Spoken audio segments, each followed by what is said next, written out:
Disclaimer, cerita dalam video ini hanya rangkuman dari manhwa yang sudah ada. Jika ada kesamaan nama, karakter, tempat, atau kejadian dengan dunia nyata, itu hanya kebetulan dan tidak ada maksud tertentu. Video ini dibuat untuk hiburan semata. Bagaimana jika seorang Demon Lord yang seharusnya menjadi final boss dalam game ini menghadapi dilema besar? Jika dia menyerang dunia manusia, protagonis level max yang pernah dia latih sendiri akan membunuhnya. Namun, jika dia menghentikan invasi, para Demon General yang kelaparan justru akan memangsa dirinya. Dengan tak ada pilihan lain, dia pun memutuskan satu-satunya cara untuk bertahan adalah bertani.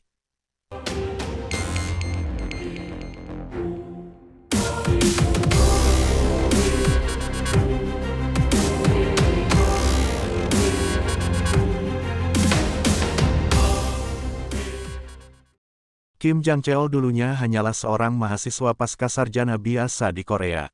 Namun, semuanya berubah tiba-tiba. Kemarin, ia mendapati dirinya menjadi Demon King Kratos, final boss dari game yang sering ia mainkan. Game itu, Paladin of Blood, memiliki tujuan utama untuk membangkitkan kembali seorang hero kuno yang telah lama tertidur. Di tengah lamunannya, sebuah suara memanggilnya. Seorang pelayan bernama Zephyros, yang berada di level 15, datang dan melaporkan bahwa semua persiapan perang telah selesai. Beberapa waktu kemudian, Kratos pun berdiri di hadapan pasukannya. Dengan lantang, ia memberi perintah kepada seluruh Demon Folk. Para prajuritnya menunggu dengan serius, menantikan perintah penting yang akan ia keluarkan. Namun, apa yang mereka dengar justru sesuatu yang mengejutkan. Kratos mengumumkan bahwa mereka akan menghentikan serangan dan mulai bertani. Seketika, pasukan yang tadinya penuh semangat, berubah menjadi gerombolan yang marah dan berteriak bahwa perintah itu sangat konyol. Namun, saat Kratos berteriak dengan marah, tanpa sadar ia menunjukkan aura mengerikan yang membuat semua bawahannya langsung terdiam ketakutan.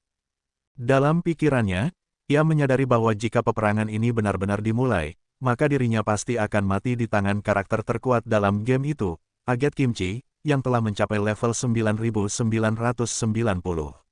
Saat itu juga, sebuah pemberitahuan muncul, memberitahukan bahwa ia telah memulai playthrough ke-20.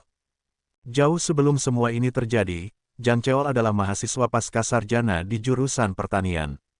Tujuannya sederhana, menjadi petani kaya. Kecerdasannya membantunya menjadi mahasiswa terbaik di jurusannya dengan cepat. Namun, pencapaian itu justru membuatnya menjadi seperti budak bagi para profesor. Dalam pikirannya, ia bertanya-tanya mengapa semua pekerjaan ada padanya, sementara yang mendapat pengakuan hanyalah para profesor. Frustrasi memuncak dalam dirinya. Ia merasa ingin membalas dendam kepada mereka semua. Dopamin dalam tubuhnya terkuras, membuatnya semakin stres. Satu-satunya cara untuk mengatasi semua ini adalah dengan mencari pelarian, dan itu adalah bermain game. Ia menghabiskan waktu berjam-jam bermain Paladin of Blood, sebuah game yang dikenal sangat sulit dan hampir mustahil untuk naik level. Tidak ada pemain yang pernah berhasil menyelesaikannya hingga playthrough ke-19. Namun, Jang-cheol berhasil melakukannya. Dengan penuh kebanggaan, ia menyelesaikan game itu untuk ke-19 kalinya, mengalahkan semua demon yang menghadangnya. Setelah kemenangan itu, ia merasa bahagia. Baginya, ia adalah yang terkuat di dunia. Namun, tantangan selanjutnya lebih besar, playthrough ke-20 dengan tingkat kesulitan Insanely Hellish. Ia tahu bahwa sebelum mencoba tantangan ini, ia harus menaikkan levelnya terlebih dahulu. Dengan penuh keyakinan, ia memutuskan untuk terus menaikkan levelnya hingga batas maksimal, 9999. Tanpa ragu, ia menekan tombol untuk memulai playthrough ke-20. Namun, sesuatu yang tak terduga terjadi. Cahaya terang muncul dari layar TV-nya. Sebelum sempat memahami apa yang terjadi, jiwanya tertarik masuk ke dalam layar. Kemudian, cahaya putih bersinar terang dari langit, dan jiwanya melesat dengan kecepatan tinggi, menuju sebuah tempat yang dikenal sebagai kuburan Sang Paladin. Dalam pikirannya, ia meyakini bahwa ia akan merasuki karakter Aget Kimchi, yang hampir mencapai level maksimal.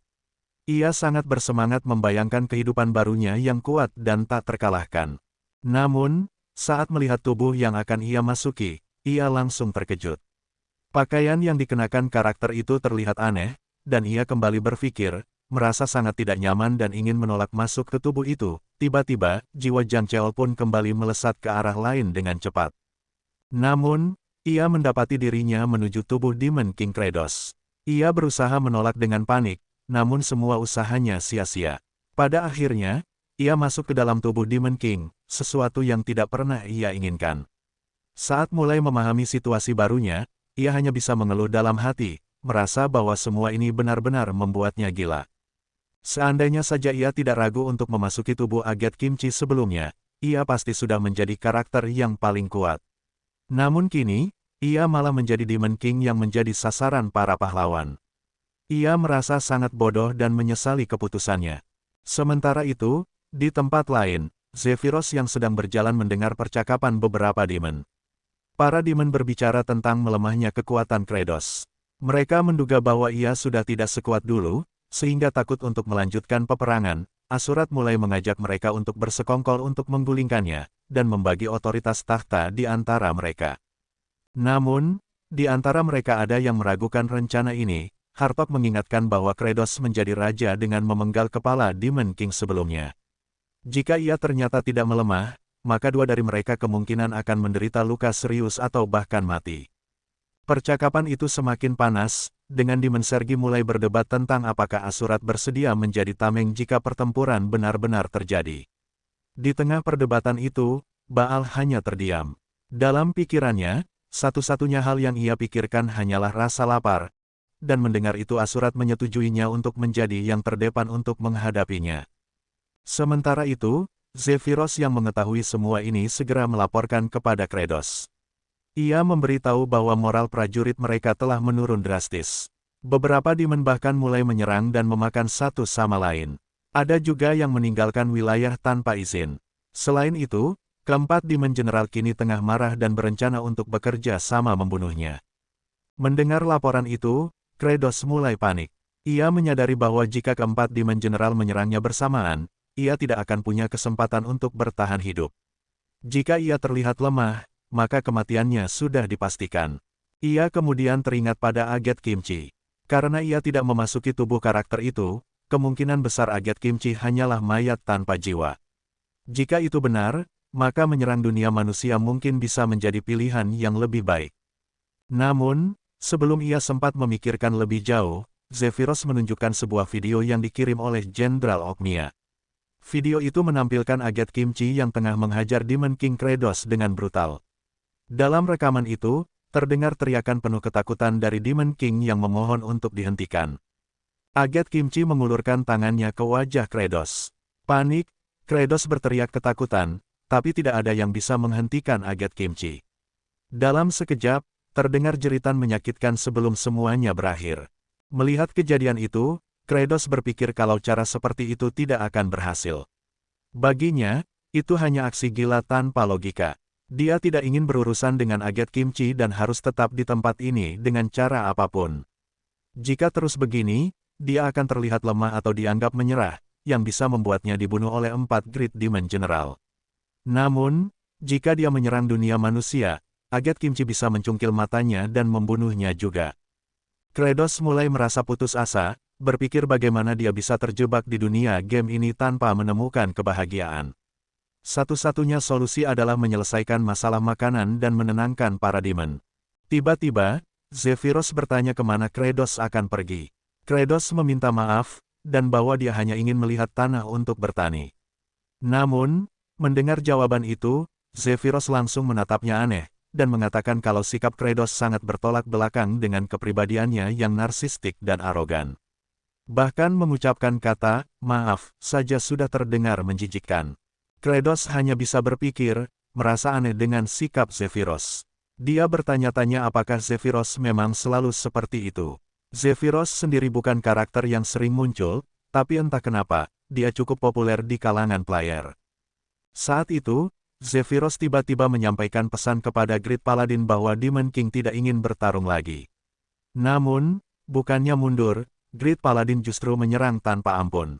Dengan napas tersengal, dia meminta maaf karena terlalu lemah untuk melindungi Demon King. Kratos menyadari alasan kenapa banyak player menganggap Zephyros sangat setia kepada Demon King, Tapi di sisi lain, dia merasa Zephyros sangat menyebalkan. Zephyros kembali menatap Kratos dengan tatapan meremehkan dan mempertanyakan niatnya untuk bertani di wilayah Demon. Menurutnya, ingatan Kratos sepertinya buruk karena sebelumnya sudah pernah ada yang mencoba bertani di sini, tapi gagal. Suhu ekstrim membuat tanah ini tidak bisa ditanami apapun. Kratos mengakui kalau tanah ini disebut Land of Death, tapi dia yakin dengan kemampuannya saat ini, dia bisa mengubahnya. Meskipun sebenarnya dia sangat membenci bertani, tapi demi keselamatannya, dia harus melakukannya. Tanpa pikir panjang, Kratos langsung menggaruk tanah dengan tangannya sendiri, membuat Zephyros semakin kebingungan. Namun, kejadian yang lebih mengejutkan terjadi. Kratos tiba-tiba memasukkan tanah ke dalam mulutnya. Melihat itu, Zephyros hanya bisa berkomentar bahwa Demon King sekarang sudah berubah menjadi gelandangan pemakan tanah. Kratos yang kesal langsung menegur Zephyros, menanyakan apa yang sedang dia catat. Zephyros menjelaskan bahwa tugasnya adalah mencatat kisah Demon King, termasuk segala tingkah lakunya. Menurutnya, kemampuan mengingat Kratos sudah menurun drastis. Mendengar itu, Kratos hanya bisa menggerutu dalam hati. Dia menyadari bahwa tanah ini benar-benar tidak memiliki nutrisi, terutama nitrogen yang sangat dibutuhkan tanaman. Meskipun nitrogen mengisi sebagian besar atmosfer, tanaman tidak bisa menggunakannya secara langsung karena ikatannya terlalu kuat. Manusia biasanya menggunakan teknik kimia untuk memperbaiki tanah, tapi di sini, itu mustahil dilakukan. Satu-satunya cara adalah menggunakan metode alami, seperti petir yang bisa membantu proses fiksasi nitrogen. Dengan tekad bulat, Kratos menyadari bahwa dia harus menggunakan teknik Bloody Strike untuk menciptakan tanah yang subur. Dia bersiap melukai tangannya sendiri, namun, begitu darahnya mengalir, rasa sakit yang luar biasa langsung menyerangnya. Di tengah usahanya, Kratos melihat ke arah lain dan menemukan 4 Great Demon General sedang mengintipnya. Mereka semua berpikir bahwa Demon King sudah melemah. Melihat itu, Kratos langsung berteriak keras, tapi Zephyros malah menegaskan bahwa dia memang sudah 100% melemah. Kratos mulai curiga bahwa Zephyros mungkin adalah seorang asasin yang sengaja memprovokasinya agar dia semakin lemah dan mudah dibunuh. Baginya, ini lebih baik daripada mati tanpa perlawanan. Dengan sisa tenaga, Kratos mencoba mengaktifkan Bloody Strike sekali lagi. Namun, tidak terjadi apa-apa. Yang ada, dia justru merasakan sakit yang luar biasa di tangannya. Di tengah rasa sakitnya, seorang demon bernama Hartok mendekatinya dan bertanya apakah dia merasa tidak enak badan, dan ternyata, demon-demon lainnya juga mulai mengerumuninya. Sementara itu, di sisi lain, Agathe Kimchi sedang memandangi desa di bawahnya. Dia merasa samar-samar mengingat kehidupan masa lalunya, dan menyadari bahwa dia telah mengalami siklus kehidupan ini lebih dari 10 kali. Dulu, dia selalu bergerak berdasarkan summon of duty, yang membawanya ke berbagai tempat. Namun, sekarang panggilan itu tidak lagi ada. Dia mulai bertanya-tanya, untuk apa dia hidup saat ini. Sebagai NPC dengan level 9990, Agathe Kimchi tampak termenung sejenak, sebelum akhirnya pergi entah mau kemana. Kembali ke sisi Asurat, dia menatap seseorang dan dengan suara tenang berkata, "Kau tahu peraturan para demon, kan? Yang terkuat adalah Demon Lord." Mendengar itu Kratos menggertakkan giginya, dan dalam hatinya ia panik. Ia merasa lawan-lawannya sangat kuat, bahkan ia belum bisa menggunakan skill sampai saat ini. Ia mulai khawatir, apakah ini akhir hidupnya. Melihat kondisi Kratos, Asurat terkejut. Ia berpikir betapa mengerikannya tekanan yang dikeluarkan oleh Kratos. Padahal pertarungan bahkan belum dimulai, tapi tubuh Kratos sudah bergetar karena menahan kekuatannya. Asurat mencoba mengejek, mempertanyakan apakah Kratos benar-benar berpikir bisa mengalahkan mereka berempat dalam kondisinya yang seperti itu. Namun, tanpa diduga, 3 demon lainnya ternyata sudah bersembunyi di balik pohon. Asurat yang melihat itu langsung kaget, mempertanyakan apa yang mereka lakukan. Ketiganya santai menjawab bahwa mereka hanya memantau pertarungan dulu, baru akan ikut bertarung jika terlihat mudah. Mendengar itu, Asurat semakin kesal, merasa dikhianati. Namun, mereka hanya menjelaskan dengan tenang bahwa sebagai demon, mereka memang biadab. Zephyros menambahkan bahwa dalam tradisi demon, semua pertarungan adalah pertarungan hidup dan mati. Tidak ada yang namanya menyerah. Pernyataan itu mengejutkan Asurat dan Kratos, tapi Asurat berusaha menenangkan diri. Ia yakin akan menang, karena Kratos sudah dalam kondisi lemah. Sementara itu, Kratos kembali mencoba menampilkan wajah seram dengan menggertakkan giginya. Tapi dalam hati, ia benar-benar panik. Ia mulai meragukan kekuatannya sendiri, sebagai Demon Lord, ia memang kuat, tapi kenyataannya tidak sekuat yang ia bayangkan. Saat Asurat melesat ke arahnya, Kratos langsung mengenali gerakannya dari dalam game. Ia menduga serangan itu adalah thrust atau slash, serangan cepat yang sulit dihindari. Namun, secara tak terduga, ia berhasil menghindarinya. Setelah mengamati gerakan lawannya, ia menyadari bahwa pola serangannya persis seperti yang ada di game. Sementara itu, Hartok yang memperhatikan pertarungan mulai menyadari sesuatu. Ia melihat ekspresi Kratos yang awalnya berniat menyerang balik dan merobek tangan Asurat, tapi tiba-tiba membatalkannya. Sirgi penasaran mengapa ia tidak melakukannya dan memutuskan untuk terus mengamati. Kratos terus menghindari serangan dengan mudah, dan dalam benaknya, semua gerakan Asurat benar-benar mirip dengan pola dalam game. Ia mulai teringat bagaimana ia dulu berulang kali kalah saat melawan Asurat di game, hingga akhirnya menang setelah percobaan ke-128. Setelah itu, ia bahkan berhasil mengalahkan Asurat tanpa terkena satu pukulan pun dalam 19 playthrough berikutnya. Dengan kata lain, tidak mungkin serangan Asurat bisa mengenainya. Ia tersenyum menyeramkan, membuat ketiga demon yang bersembunyi mulai merasakan auranya. Hartok menyadari sesuatu, bagi Kratos, pertarungan ini bukan pertarungan sungguhan, tapi permainan. Ia hanya bersenang-senang sambil menghindari serangan Asurat yang baginya terlalu mudah. Melihat itu, Asurat semakin kesal dan berteriak penuh amarah. Sementara itu, Kratos menyadari satu hal penting, dunia ini memiliki aturan yang sama seperti di game. Tiba-tiba, sistem muncul dan mengonfirmasi pemikirannya. Sistem juga memberitahu bahwa karena konsentrasinya yang tinggi dalam menghindari serangan, sebuah fitur baru telah terbuka, Targeting Function. Kratos terkejut, menyadari bahwa ini adalah fitur yang biasanya digunakan untuk special skill dalam game. Tanpa ragu, ia langsung melukai kedua tangannya untuk mengaktifkan Bloody Strike. Serangan kuat itu langsung menghantam Asurat, mengejutkan ketiga Demon General. Kratos berjalan mendekati Asurat, tapi terkejut saat melihat lawannya masih hidup setelah terkena Bloody Strike. Seharusnya serangan itu sangat mematikan di dalam game. Ia menyadari bahwa generasi Asurat luar biasa, membuatnya bisa pulih dalam sekejap. Tanpa pikir panjang, Kratos terus menggunakan Bloody Strike berulang kali. Ketiga Demon General yang mengamati mulai menyadari bahwa Kratos sengaja menyerang Asurat agar terluka, tapi tidak sampai mati. Namun, meskipun sudah menyerangnya berkali-kali, Asurat masih belum juga tumbang. Kratos mulai frustrasi, bertanya-tanya bagaimana cara mengalahkan lawannya. Sistem tiba-tiba muncul lagi, mengumumkan bahwa seluruh pakaian Asurat telah terbakar habis. Kratos langsung kesal dengan notifikasi itu, merasa informasi itu terlalu tidak penting. Namun, tiba-tiba, fitur baru terbuka, Inventory Armor Removal. Kratos mengecek fitur itu dan menyadari bahwa ia bisa menyimpan armor di dalamnya, tapi saat ini hanya berisi apa yang ia kenakan. Ia menyadari bahwa dirinya tidak cukup kuat untuk membunuh Asurat. Dengan generasi yang hebat, lawannya pasti akan bangun lagi nanti. Namun, ia mendapat ide cerdik, jika terus menyerang dengan Bloody Strike, ia bisa memasukkan nitrogen dalam jumlah banyak ke dalam tanah. Saat melihat ketiga Demon General yang masih bersembunyi, Kratos berpikir bahwa mereka pasti ketakutan padanya. Ia memutuskan untuk memanfaatkan situasi ini dan mencoba peruntungannya. Dengan percaya diri, ia memanggil Sirgi dan memerintahkannya untuk mengikat Asurat dengan erat. Sirgi yang mendengar itu langsung bingung, merasa Kratos sengaja mempermalukannya dengan membuatnya mengikat pria telanjang. Setelah Asurat terikat, Kratos bersiap untuk langkah selanjutnya. Namun, tiba-tiba, Asurat berteriak penuh kebanggaan, mengumumkan bahwa ia telah pulih sepenuhnya. Ia mengejek Kratos, mengatakan bahwa ia ternyata lemah, karena bahkan Bloody Strike tidak bisa membunuhnya. Dengan penuh semangat, Asurat bersiap untuk membalas. Kali ini, ia bertekad untuk memenggal kepala Kratos.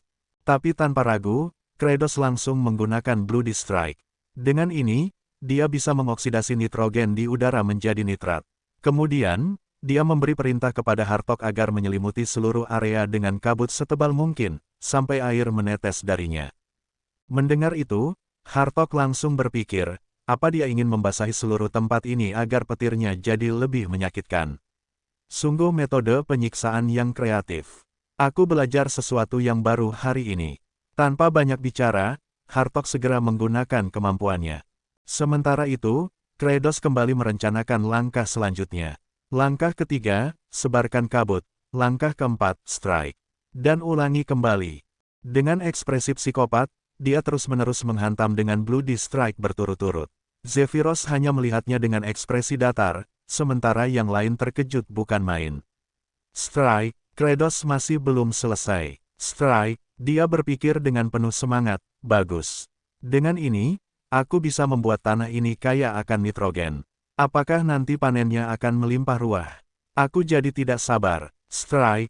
Beberapa saat kemudian, Kratos kembali berpikir, bagus, aku hanya perlu terus menambahkan nitrogen dengan metode ini.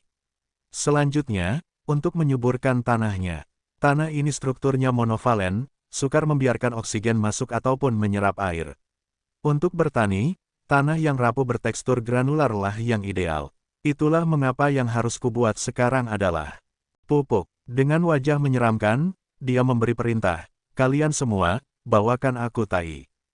Mereka yang mendengar itu langsung terkejut dan berpikir, setelah menjadikan Asurat sebagai contoh dan menyatanya hidup-hidup, dia mau membalurnya dengan tai. Sungguh kejam, luar biasa kejam. Sementara itu, di tempat lain, Aget Kimchi sedang berjalan tanpa tujuan.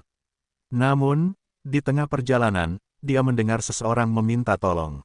Ketika melihat Aget Kimchi, orang-orang itu langsung memohon, tolong, bantu kami. Seorang pria berambut coklat menjelaskan, kami diserang oleh segerombolan goblin. Tolong bantu kami. Sedangkan pria berambut putih menambahkan, kalau kau mau membantu, kami akan membayarmu. Melihat itu, Aget Kimchi menampilkan wajah menyeramkan dengan tatapan tajam. Dengan pakaian bencong yang dikenakannya, kedua orang itu langsung ketakutan. Tapi Aget Kimchi tetap berkata dengan santai, jangan takut. Aku bukan orang mencurigakan. Namun, mereka masih terkejut dan berpikir, tapi tampilannya mencurigakan banget. Dia super-duper mencurigakan. Aget Kimchi kemudian bertanya, apa kakimu terluka? Tanpa basa-basi, dia langsung membopong pria berambut putih. Tolong tunjukkan jalannya. Pria berambut coklat yang masih bingung akhirnya menyetujui permintaan Aget Kimchi. Dalam perjalanan, pria berambut putih mencoba mencairkan suasana dengan mengobrol. Ia memperkenalkan dirinya sebagai Envoy Reinfach Asrahan, dan menyebutkan bahwa pria berambut coklat yang bersamanya adalah pelayannya, Diol Frontera. Ia kemudian bertanya tentang nama Aget Kimchi. Dengan nada datar, Aget Kimchi menjawab bahwa mulai sekarang, itulah yang harus ia cari tahu. Beberapa waktu kemudian, di tempat lain, Demon General terlihat sangat pusing. Hartok berpikir keras dan bertanya, bagaimana caranya kita bawa tai? Apa kita berak aja di tempat atau semacamnya? Sergi langsung bereaksi, ini gila, menggelikan, menjijikkan.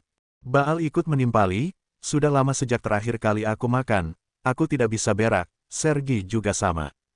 Sergi langsung kesal, jangan ngomongin soal berakku, dasar idiot. Hartok berpikir lebih jauh, kalau kita bisa berak, aku tidak ingin memberikannya taiku padanya. Ayo kita gebukin Demon Low Ranking dan buat mereka berak. Di tempat lain, seseorang berkata dengan panik, kumohon. Tolong jangan lakukan ini, aku memohon padamu. Terlihat tiga prajurit memperhatikan seseorang yang sedang berak. Orang itu mengeluh, kalau kalian semua melihatku seperti itu, aku tidak bisa berak. Tolong setidaknya tunggulah di luar. Prajurit menjawab, yang lain juga mengatakan hal yang sama, tapi mereka tidak bisa Tiba-tiba, Hartok datang dan menyela, kenapa lama sekali? Jadi kau tidak berak? Tak peduli sekuat apa kau telah mencoba. Orang itu panik dan berkata, Tuan Hartok, saya sudah lama tidak makan. Setidaknya sampai saya. Namun, sebelum sempat menyelesaikan kalimatnya, Hartok langsung mencekiknya dengan keras. Dengan ekspresi puas, dia berkata, terima kasih. Tanpa ragu, Hartok langsung menyerang orang itu. Korbannya terkejut bukan main, tapi sebelum keadaan semakin parah, Baal menghentikan Hartok. Hartok yang kesal bertanya, ada apa? Baal menjawab santai, mereka semua harus berak agar kita bisa dapat banyak. Mendengar itu, Hartok melepaskan pria itu dan berkata, cerdas juga, apalagi tanggapan darimu itu. Kalau aku memberi mereka makan menggunakan dagingmu, mungkin mereka bisa mulai berak. Baal yang kesal langsung mengeluarkan auranya. Melihat itu, pria yang jadi sasaran mereka semakin ketakutan. Mereka berdua akhirnya bersiap bertarung di sana. Sementara itu, Kratos yang melihat kejadian itu langsung marah besar dan menyerang mereka sambil berteriak, "Apa yang kalian semua lakukan sih? Manusia bukan satu-satunya hewan yang bisa berak." Beberapa saat kemudian, di istana, Kratos mulai berpikir ulang. Ia menyadari bahwa kotoran yang tidak memiliki kandungan nutrisi tidak ada gunanya. Oleh karena itu, ia memerintahkan untuk mencari kotoran yang bisa digunakan sebagai pupuk. Zephyros, yang mendengar hal itu, merasa bingung dan bertanya tentang maksudnya. Kratos kemudian menjelaskan bahwa pupuk adalah bahan yang memberikan nutrisi pada tanah. Dalam pikirannya, biasanya, pupuk terbuat dari abu kayu, rumput-rumputan, tanah, cangkang telur, dan kotoran ayam. Ia menyadari bahwa abu kayu dan rerumputan bisa diperoleh dari rumah-rumah kosong yang sebelumnya ditinggalkan. Namun, masalahnya ada pada ketersediaan cangkang telur dan kotoran ayam. Saat berpikir lebih lanjut, tiba-tiba Kratos tersentak menyadari sesuatu. Ia segera meminta Zephyros untuk membawakan peta wilayah mereka. Setelah melihatnya, ia langsung menganalisis bahwa peta itu sesuai dengan yang pernah ia lihat dalam game. Jika dugaannya benar, maka seharusnya ada sesuatu yang bisa ia manfaatkan. Kratos yakin bahwa habitat Demon Seagul ada di tempat itu. Dalam game, jumlah mereka sangat banyak di area tersebut, yang menunjukkan bahwa burung-burung itu mampu mencerna berbagai nutrisi dari tanah manusia. Dengan demikian, mereka akan berak dan bertelur di sana, menjadikannya lokasi yang sempurna untuk mendapatkan sumber pupuk alami. Zephyros penasaran dan bertanya apakah Yang Mulia benar-benar berencana mengumpulkan kotoran dari Demon Seagul. Kratos, yang sudah memperkirakan pertanyaan itu, hanya menanggapinya dengan santai, mengakui kalau Zephyros cukup cepat menangkap maksudnya. Zephyros kemudian menjelaskan bahwa tempat yang dituju dikenal sebagai jurang yang mematikan. Tidak ada dataran stabil di sana, dan jika seseorang jatuh, ombak ganas akan langsung menyeretnya. Kratos sudah mengetahui hal itu, tapi dalam hatinya ia tetap yakin karena tempat itu memang dirancang agar tidak bisa diakses oleh para pemain. Namun, berbeda dengan mereka, dia memiliki cara sendiri untuk memanjatnya. Beberapa waktu kemudian, mereka akhirnya tiba di lokasi. Saat melihat tebing yang menjulang curam, mereka semua kebingungan. Mereka tahu banyak orang sebelumnya telah mencoba mencuri dari burung-burung itu, tapi hasil akhirnya selalu sama, mereka tersapu oleh ombak dan tidak pernah kembali. Tanpa ragu, Kratos menyatakan rencananya. Dia akan memanjat tebing itu dan mengumpulkan kotoran serta cangkang telur, lalu melemparkannya ke bawah untuk ditangkap. Jika rencana ini berhasil, semua orang akan mendapatkan makanan. Namun, ekspresinya yang menyeramkan saat mengatakan itu membuat Baal terdiam sejenak.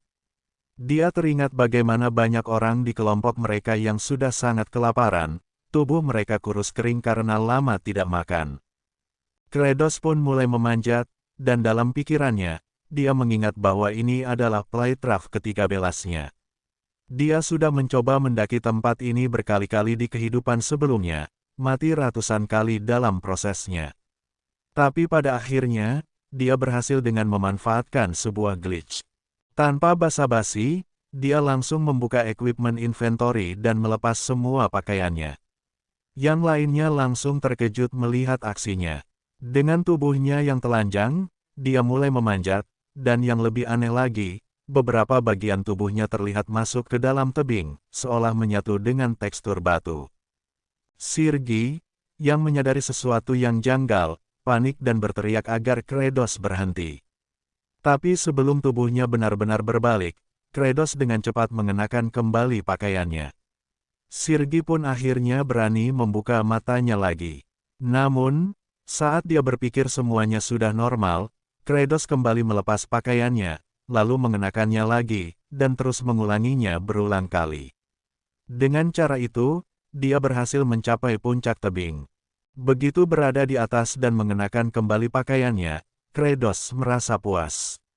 Dunia ini memang memiliki sistem permainan yang terbuka, dan dengan equipment inventory serta ujung map yang seharusnya tidak bisa dijangkau, dia yakin bahwa segala sesuatu bisa dieksploitasi jika cukup kreatif. Sementara itu, Baal mengingat kembali perkataan yang mulia bahwa mereka semua akan mendapatkan makanan.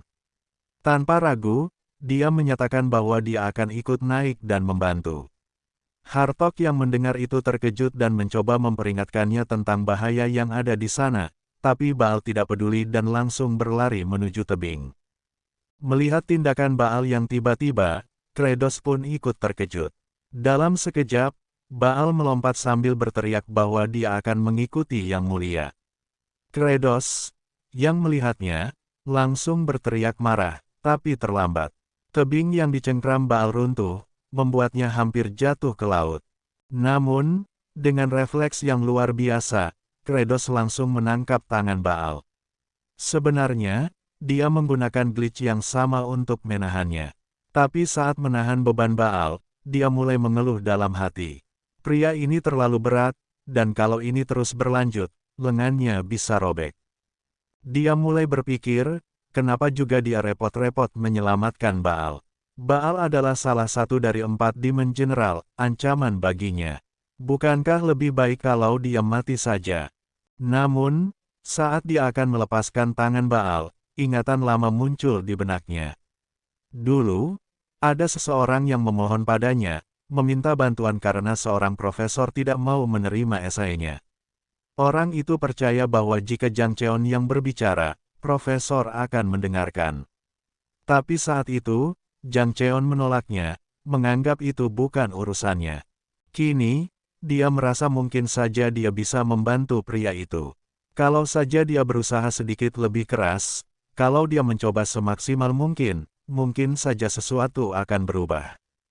Dengan sekuat tenaga, Kratos menarik Baal ke atas. Saat dia melakukannya, terdengar suara seperti sesuatu yang retak. Tapi dia tidak peduli dan terus menarik Baal hingga akhirnya berhasil melemparkannya ke puncak tebing. Setelah itu, Kratos sendiri berhasil memanjat dan naik ke atas. Baal, yang masih terkejut, melihat Kratos terluka karena menyelamatkannya. Dia tidak mengerti mengapa Yang Mulia melakukan hal itu. Kratos pun menjawab dengan nada kesal, karena rasa sakit ini lebih ringan dibandingkan kehilangan pengikutnya dan berakhir dengan penyesalan. Mendengar itu, Baal terdiam. Dia tidak menyangka akan mendapatkan jawaban seperti itu. Tanpa sadar, air mata mulai mengalir dari matanya. Sementara itu, dalam hati, Kratos meminta maaf. Seharusnya dulu dia juga melakukan hal yang sama kepada seseorang yang pernah memohon kepadanya. Tiba-tiba, sistem muncul di hadapannya. Sistem menyatakan bahwa meskipun dia belum terbiasa dengan tubuh Demon King Kratos, dia telah menggunakan seluruh kekuatannya untuk menyelamatkan Baal. Sebagai hasilnya, Baal kini merasa sungkan kepadanya. Sistem bahkan memberikan penghargaan khusus atas pencapaiannya, dengan membuka fitur baru bernama Happy Point HP, sistem akumulasi. Kratos mulai berpikir keras saat melihat sistem yang tiba-tiba muncul.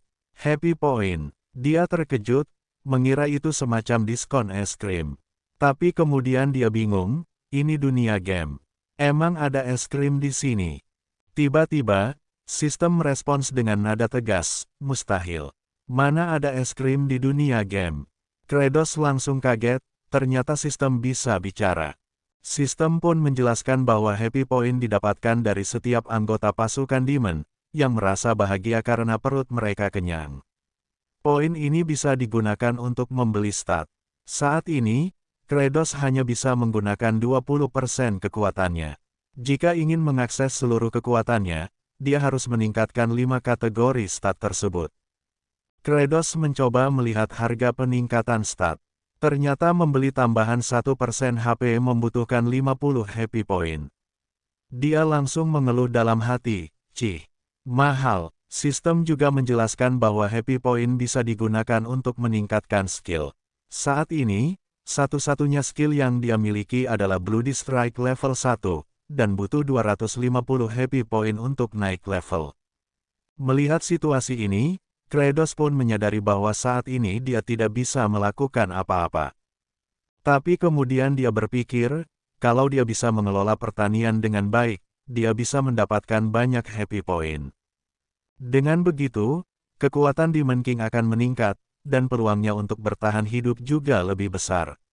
Selain itu, memiliki orang yang berterima kasih kepadanya mungkin akan terasa nyaman.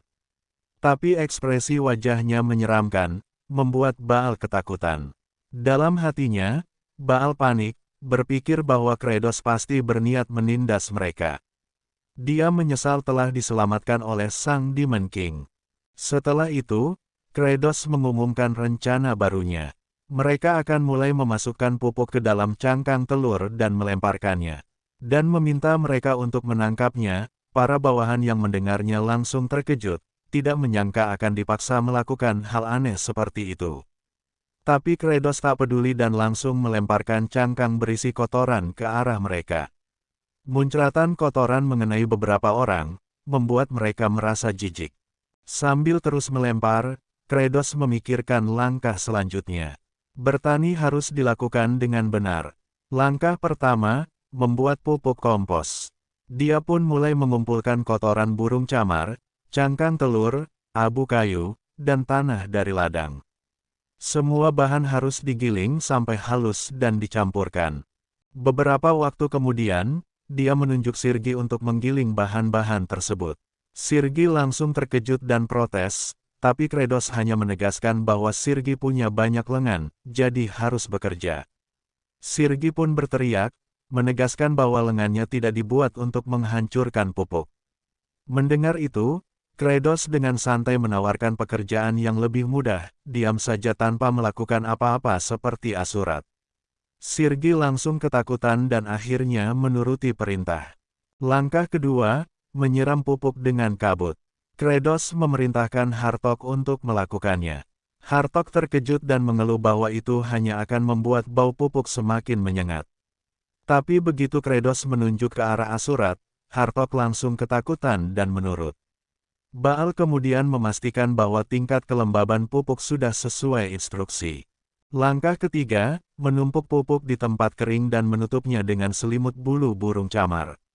Setelah semua proses ini, hasil pupuk yang mereka dapatkan masih sangat sedikit. Kratos menyadari bahwa untuk menyuburkan tanah dalam skala besar, dia harus menggerakkan banyak Demon Fog. Meski sulit, dia yakin bisa melakukannya dengan otoritasnya sebagai Demon King. Malam harinya, di sebuah rumah kumuh, seorang pria sedang duduk di kursi menemani anak perempuannya yang sakit. Anak itu, Flood, tiba-tiba meminta ayahnya untuk memakannya. Sang ayah langsung memarahinya, mengingatkan bahwa dia sudah melarang anaknya mengatakan hal itu. Flood kemudian mengaku bahwa dia hanya rindu ibunya. Mendengar itu, pria itu terdiam, mengingat kembali kejadian mengerikan di masa lalu. Saat itu, seekor monster besar hampir memakan Flood, tapi ibunya mengorbankan dirinya untuk menyelamatkan sang anak. Pria itu pun teringat betapa hancurnya hidupnya setelah kehilangan istrinya. Tiba-tiba, dia mendengar suara langkah kaki. Dengan panik, dia berteriak, "Demon King!" Ternyata Kratos dan para bawahannya telah datang. Dengan tatapan tajam, Kratos menyuruh mereka membawa pria itu. Pria tersebut langsung memohon agar mereka tidak meninggalkan anaknya sendirian. Jika dia pergi, Flood akan dimakan oleh high-ranking demon. Tapi para demon tetap menyeretnya pergi. Flood menangis memanggil ayahnya, sementara pria itu terus meminta dilepaskan. Namun, semua usahanya sia-sia. Di tengah perjalanan, Zephyros melaporkan bahwa mereka telah menggerakkan 20 orang, dan masih ada 30 orang lagi yang tersisa. Kratos kemudian menoleh dan melihat Flood yang menangis. Seketika, dia teringat masa lalunya saat bermain game. Dulu, dia pernah menemukan anak kecil seperti Flood dan tanpa ragu membunuhnya. Kenangan itu membuatnya sedikit terpukul, tapi dia segera mengalihkan pandangannya. Dalam perjalanan, dia memberikan perintah tegas. Kanibalisme ilegal harus dihentikan tanpa pengecualian. Zephyros diminta mengumpulkan para penyintas yang tersisa untuk segera memulai produksi kompos. Namun, pria tadi yang ditangkap tiba-tiba berbicara dengan nada putus asa. Meski tanah ini menjadi subur, mereka tetap akan mati. Mereka bahkan tidak memiliki benih untuk ditanam. Kratos menatap tajam dan bertanya apakah pria itu penasaran dengan apa yang akan mereka tanam. Tanpa banyak bicara, dia langsung mengajak pria itu untuk mengikutinya. Dalam pikirannya, Kratos mengingat kilasan bunga ungu yang pernah dilihatnya, dan yakin bahwa itu yang mereka butuhkan untuk ditanam. Melihat itu, pria tersebut terkejut dan ragu, menyadari bahwa yang mereka tanam adalah akar tanaman beracun. Dengan suara gemetar, dia menyampaikan bahwa akarnya tidak bisa dimakan, bahkan bisa menyebabkan rasa sakit dan kematian. Namun, Kratos dengan santai menjawab bahwa tanah ini memang tidak punya banyak pilihan makanan lain, jadi mereka harus mencari cara untuk membuatnya bisa dikonsumsi. Pria itu semakin bingung saat Kratos mengatakan bahwa anaknya mungkin sudah memakan akar tersebut. Panik, dia langsung berlari menuju rumahnya, berteriak memanggil anaknya, Flood, agar berhenti memakannya. Namun, sesampainya di sana, dia justru mendapati Flood sedang lahap mengunyah akar itu, sambil mengatakan bahwa rasanya tidak sakit sama sekali dan membuatnya kenyang. Ayahnya masih tidak percaya dan bertanya apakah Flood benar-benar baik-baik saja. Dengan penuh semangat, Flood mengangguk dan mengungkapkan bahwa Tuan Zephyros dan Baal juga telah memberikannya akar itu kemarin, dan dia tetap merasa sehat. Melihat itu, Kratos tersenyum dan bertanya apakah mereka sudah mulai mempercayainya. Dia kemudian menjelaskan bahwa di negeri yang jauh, manusia pernah berhasil mengubah tanaman beracun menjadi makanan yang bisa menyelamatkan mereka dari kelaparan. Tanaman itu disebut kentang. Mendengar itu, Flood merasa sangat bersyukur karena seorang Demon King masih mau memberikan sesuatu yang berharga kepada demon rendahan sepertinya. Sistem tiba-tiba muncul, memberi notifikasi bahwa beberapa pasukan demon merasakan kebahagiaan karena perut mereka kenyang. Selain itu ia mendapatkan 1 poin dan 1 HP. Kratos tiba-tiba tersenyum dan berpikir bahwa menjadi Demon King bukan berarti harus selalu bermuka datar. Dengan senyumannya yang mengerikan, dia berkata bahwa anak kecil hanya perlu makan banyak agar bisa tumbuh besar dan kuat. Namun, ekspresi wajahnya justru membuat semua orang ketakutan, berpikir bahwa dia memberi mereka makan hanya agar bisa memangsa mereka nanti. Di bagian terdalam wilayah kekuasaan Demon King, terdapat Cavin the Huantar.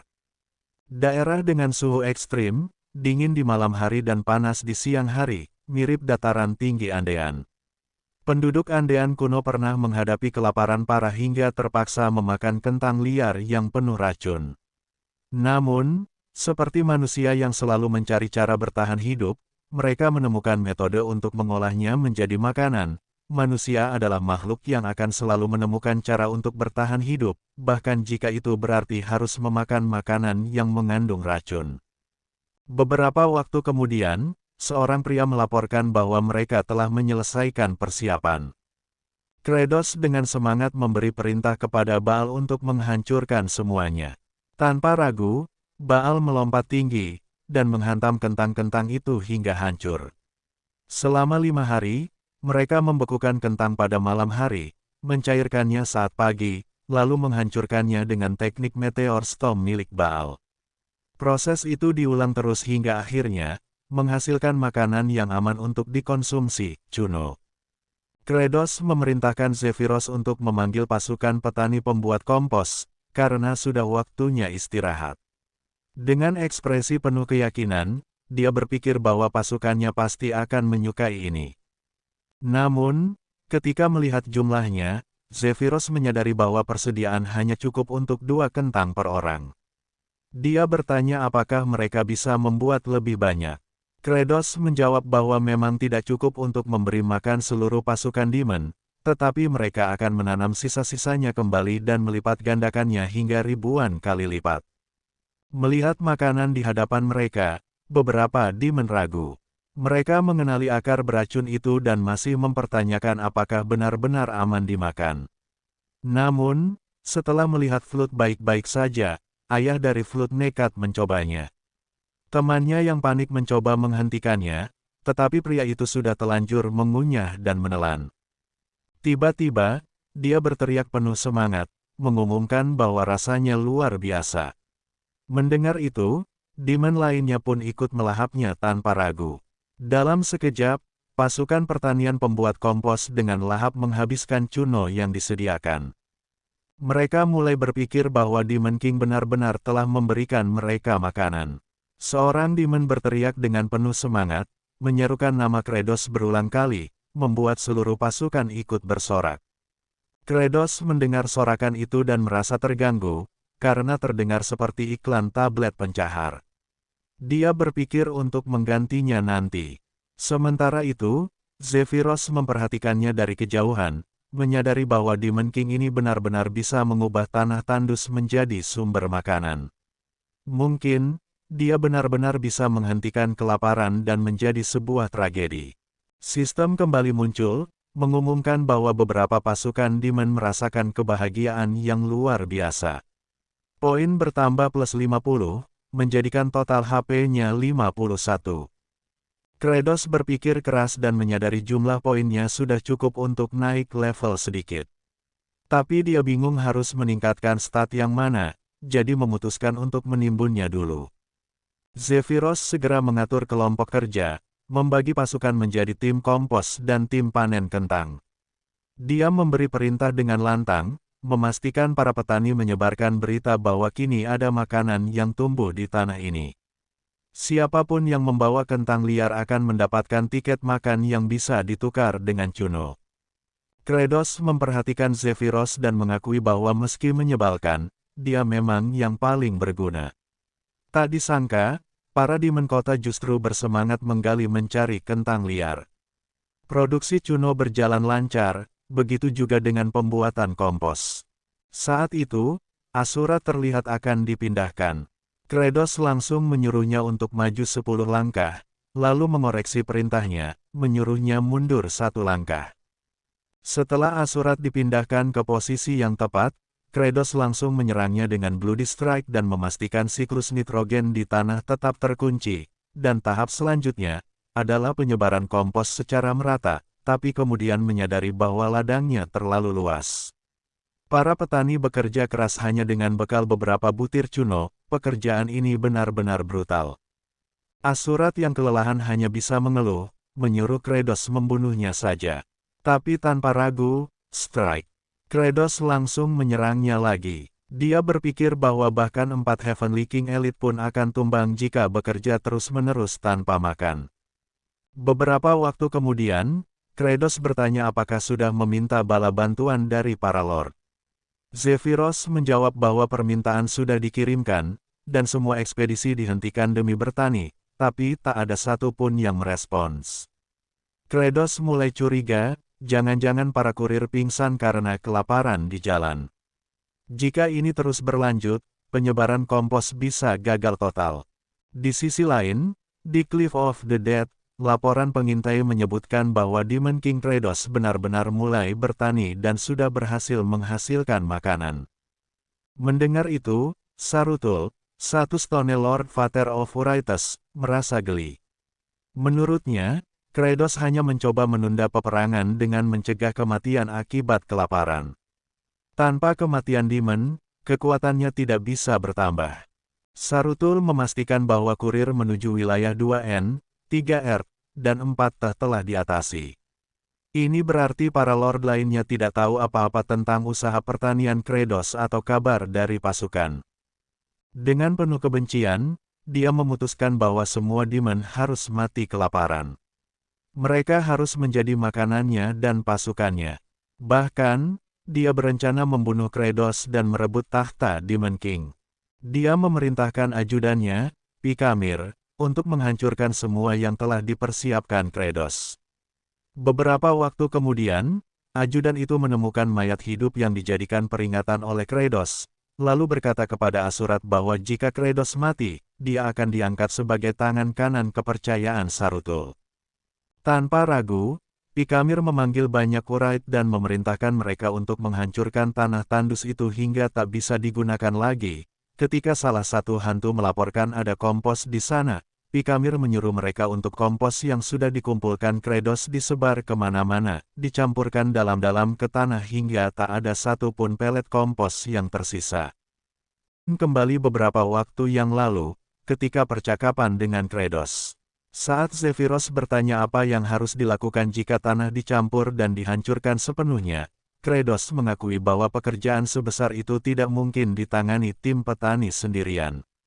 Dan di saat ini, Wraith-Wraith mulai bekerja, menggali dan menghancurkan tanah dengan penuh semangat dan mengubur kompas-kompas di sana. Salah satu dari mereka, tampak termenung di atas batu. Dia mulai berpikir, seberapa banyak pun dia menggali, pekerjaan ini tak pernah selesai. Saat ditegur oleh rekannya, dia justru merasa aneh, karena biasanya temannya itu malas. Temannya menjawab, bahwa kali ini ada sesuatu yang berbeda. Melihat tanah yang sudah mereka bajak, dia merasa seperti memiliki tujuan. Rekannya yang awalnya heran, akhirnya tertawa kecil dan memutuskan untuk ikut-ikutan. Mereka bekerja semakin giat hingga tiba-tiba sadar, matahari sudah terbit. Mereka pun panik, sinar matahari akan menghapus mereka. Tapi sebelum menghilang, mereka merasa puas. Bagi mereka, akhir seperti ini ternyata tidak terlalu buruk. Ajudan itu hanya bisa menatap dengan mata berkaca-kaca, sambil bergumam dalam hati bahwa semuanya sudah selesai. Ia merasa ini adalah akhir yang layak bagi mereka yang telah berjuang. Sekarang, yang tersisa hanyalah menunggu langkah Kratos berikutnya. Ini akan menjadi tontonan yang menarik. Di tempat lain, Kratos mulai berbicara tentang proses yang sedang berlangsung. Ia menyadari bahwa pekerjaan mereka akan melambat karena fase ini memang membutuhkan waktu. Salah satu masalah utama adalah kentang yang sedang dalam kondisi tidur. Jika dalam kondisi seperti itu, mereka tidak akan bertunas, bahkan jika ditanam. Kratos mulai membayangkan sesuatu yang kocak dalam kepalanya, sebuah kentang yang tertidur dengan nyenyak di dalam tanah, lalu tiba-tiba seseorang menariknya tanpa peringatan. Kejutannya pasti begitu besar sampai-sampai kentangnya pingsan dan seluruh ritme biologisnya mati total. Untuk membangunkannya lebih cepat, mereka bisa menyimpannya di suhu 4 derajat Celcius selama beberapa minggu, lalu tiba-tiba memindahkannya ke tempat yang lebih hangat dan gelap. Awalnya, ia berencana meminta Sirgi menggunakan Cold Energy, tapi sayangnya, Sirgi sedang mengamuk. Ditambah lagi, Hartok sedang mencari alasan untuk bertengkar, jadi rencana itu harus ditunda. Untuk sementara, mereka bisa meningkatkan suhu ruangan penyimpanan menjadi 23 derajat Celcius. Sebenarnya, Kratos sempat mencoba membuat para petani melakukan skuad untuk menghangatkan ruangan, tapi mereka cepat tumbang. Eksperimen itu gagal total. Akhirnya, ia mengajak Zephyros untuk menuju ladang dan melakukan apa yang bisa mereka lakukan saat ini, meskipun hanya sekadar memberikan nitrogen ke tanah. Namun, begitu tiba di lokasi, pemandangan di depan mereka membuat Kratos terkejut. Tanah di sana sudah tergali dengan baik, bercampur dengan sempurna, dan aroma tanahnya begitu khas. Ladangnya ternyata sudah selesai. Melihat ekspresi keterkejutan Kratos, sang ajudan hanya bisa menahan tawa dalam hati. Ia merasa ini adalah keberhasilan sempurna dan tidak bisa menahan diri untuk tertawa puas. Namun, tanpa ia sadari, seseorang sudah berdiri di belakangnya. Dalam sekejap, Baal langsung menangkapnya. Dan Kratos menyadari bahwa itu adalah Pikamir, mid-boss dari daerah Cliff of the Dead. Dengan nada terkejut, Kratos mulai memahami situasinya. Sepertinya Pikamir datang sendirian setelah mendengar panggilan bala bantuan. Tanpa basa-basi, Kratos langsung bertanya apa yang sedang dilakukannya di sini. Namun, sebelum Pikamir bisa menjawab dengan benar, Kratos sudah melayangkan pukulan. Zephyros yang melihat itu terkejut dan mengatakan bahwa kenapa orang itu dipukul, bahkan sebelum bisa menjelaskan apapun. Kratos tidak terlalu peduli, ia hanya merasa Pikamir menyembunyikan sesuatu, jadi langkah paling efisien adalah memukul duluan. Pikamir, meskipun merasa kesakitan, tetap berusaha bertahan dan bersikeras bahwa ia tidak akan membuka mulutnya semudah itu. Tapi sayangnya, itu tidak membuatnya lolos dari pukulan berikutnya. Begitu pukulan mendarat, ia langsung terbatuk-batuk dan teriak tidak jelas. Ia bahkan berusaha tetap teguh, menyatakan bahwa meskipun ini membunuhnya, ia tidak akan bicara. Sementara itu, Kratos mulai merasa sedikit kelelahan. Dengan napas berat, ia bergumam bahwa metode ini sangat kasar. Namun, sistem tiba-tiba muncul, menawarkan opsi upgrade HP. Tanpa berpikir panjang, ia langsung menghabiskan sebagian HP-nya untuk meningkatkan daya tahannya. HP yang tadinya hanya 20% kini naik menjadi 30%. Setelah merasa sedikit lebih baik, ia kembali menghajar Pikamir. Beberapa saat kemudian, setelah dihantam berkali-kali, Pikamir akhirnya menyerah. Dengan terengah-engah, ia mengaku bahwa mereka memang berencana mensabotase ladang agar semua orang mati kelaparan, dan dalang utama di balik ini semua adalah First Seed, Lord Sarutul. Setelah kembali ke tahtanya, Kratos merenungkan informasi ini. Baginya, masuk akal jika Sarutul yang menyebabkan kelaparan massal ini. Di sisi lain, Zephyros melihat ini sebagai pengkhianatan terang-terangan sekaligus kesempatan emas. Jika mereka bisa menekan Sarutul, ini akan menjadi peringatan bagi para demon lain yang tidak senang karena ekspedisi dihentikan. Tapi ada satu masalah besar, bagaimana cara menangkap Sarutul. Kratos tahu bahwa lawannya memiliki kemampuan ghostly form shifting, yang membuatnya bisa teleportasi ke seluruh map of the dead seperti hantu. Dengan kata lain, menangkapnya akan terasa seperti bermain petak umpet di level neraka. Jika terlalu sulit menangkapnya di sarangnya, maka satu-satunya solusi adalah memancingnya keluar. Sementara itu, di sisi lain, Flood terlihat sedang menatap Asurat yang terikat. Melihat itu, Asurat merasa tidak nyaman dan langsung bertanya dengan nada menyeramkan, kenapa bocah itu menatapnya seperti itu. Dengan sedikit canggung, Flood menjelaskan bahwa ia hanya merasa kagum, karena Asurat telah mengorbankan dirinya demi mereka. Berkat itu, mereka bisa menanam makanan lagi, jadi ia sangat berterima kasih. Mendengar itu, Asurat langsung marah besar, ia berkata bahwa bagaimana bisa seorang dari 4 Demon General diejek seperti ini. Ia bersumpah akan mencabik-cabik Flood begitu ia bebas. Melihat ekspresi Asurat yang penuh kemarahan, Flood langsung panik dan lari secepat mungkin. Di dalam pikirannya, Asurat sudah menyusun rencana balas dendam. Begitu ia bebas, ia berjanji akan mencekik Kratos dengan tangannya sendiri. Namun, sebelum ia bisa lebih jauh larut dalam rencana jahatnya, terdengar suara yang memanggil semua orang untuk berkumpul. Saat melihat ke arah sumber suara, Asurat terkejut. Kratos sedang merayakan sesuatu. Dan yang lebih aneh, di sampingnya, Pikamir kini juga dalam keadaan terikat. Di depan mereka, ada tulisan besar yang berbunyi, "Selamat atas pemilihan Lightning Rod kedua." Awalnya, Asurat berpikir ini adalah kabar baik. Jika ada Lightning Rod kedua, berarti ia akan terbebas dari siksaan petir yang menyambarnya siang dan malam. Air matanya bahkan hampir jatuh karena harapan yang tiba-tiba muncul, dan kemudian terlihat Pikamir sudah ditegakkan di samping Asurat. Namun, begitu ia melihat ekspresi psikopat Kratos saat mengaktifkan teknik Bloody Strike, harapannya langsung runtuh. Kenyataan pahit menghantamnya, mereka tidak membebaskannya. Mereka hanya menambahkan korban baru. Di tempat lain, Sarutul sedang memantau kejadian ini melalui bola ajaibnya. Begitu melihat Pikamir dihajar habis-habisan, ia langsung berteriak dengan sangat keras. Terlihat jelas bahwa ia tidak menyangka bawahan setianya akan berakhir seperti ini.